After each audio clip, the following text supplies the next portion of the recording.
Hi guys, today we'll talk about how can you fix this problem or know how you can do that on your PicWish app. So you just follow these ways, then it's going to work with you. All you have to do in the first, you just click on settings here.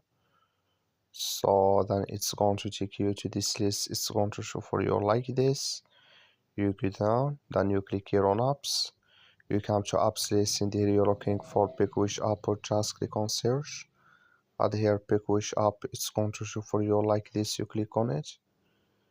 You come to next step here, click on Forcestop, click on OK. Then you go down, just click on storage. You come to storage here, just click on clear cache. Then all you have to do next, so you just restart your phone and start it again. Then it's going to work with you. So that's all you have to do. That's all I wish know you I give it. Thank you for watching. Don't forget to support us by liking and subscribe. So thank you for your watching.